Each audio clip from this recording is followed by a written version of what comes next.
people bear an existential burden, It's an intrinsic part of life to, I suppose, to feel guilty in relationship to nature.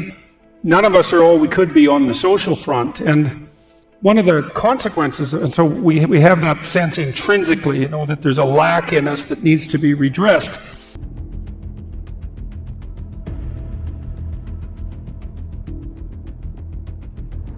Why do you think there is such a crisis of masculinity in the first place, and why are there so many people out there who are angry at you for even talking to men?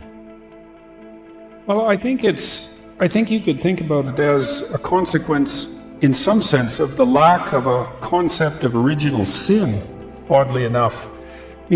People bear an existential burden, It's an intrinsic part of life to, I suppose, to feel guilty in relationship to nature, and to feel guilty in relationship to culture. And unfortunately, that can be weaponized, and has been.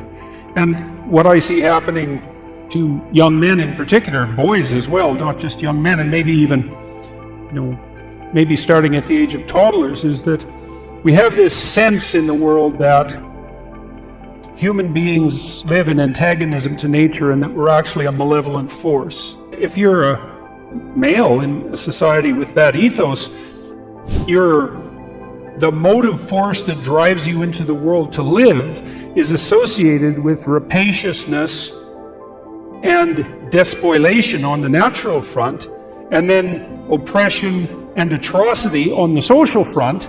Well, let's say castrate yourself. How would that be?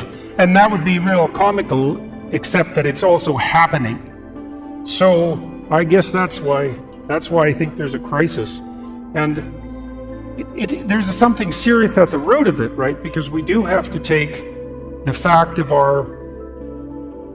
the potential damage we can do to the natural world and the social world. We have to take that seriously, but the proper consequence of taking that seriously is not to commit hara-kiri, let's say, in a fit of moral anxiety and take yourself completely out of the game. One of the things that's striking about the sort of hatred that you've gotten from so many is that you've literally been asked why you're even bothering to speak to men. There is this crisis of masculinity, right? There is this idea that every form of masculinity is toxic for them. Well, the thing is, I never really set out to talk to men specifically, but I did set out, at least in part, to make a case for the utility of both the feminine and the masculine spirit, and it turned out that making the case for the masculine spirit was something that was more demanded by the culture, let's say. The anger, that's a complicated issue. We touched on some of it in relationship to the despoiling of nature and the idea of the oppressive and atrocity. Just like there's a very large number of men who have never had a real word of encouragement in their whole life. It's a really sad thing to see. It's a really, really sad thing to see that deeply and to have seen that reflected in so many thousands of people. But there are many women who've never had a positive relationship with anyone male in their life. You all know this. You have friends because they're compelled to be your friends. That's definitely not how you have friends. You might have bully henchmen that way, but you don't have friends. Power is an extraordinarily unstable basis to establish a marriage on. Plus, it just doesn't work because it turns out that women who are so annoying are very difficult to oppress, So you can try, but it's not that easy. And I don't think that we've been all that historically successful in doing so. But it's also a preposterous proposition. I've been trying to puzzle out, especially in my lecture tour recently, what the antithesis to power is, or to the will to power, let's say, in terms of arbitrary compulsion.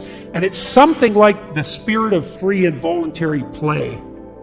And that's a wonderful thing to know. It's so optimistic. You guys were talking about optimism earlier, So imagine this, is that if you structure your relations optimally, and I mean optimally, with yourself, with your intimate partner, with your family, with your community, the highest level of attainment of that structuring is the manifestation of the spirit of voluntary play.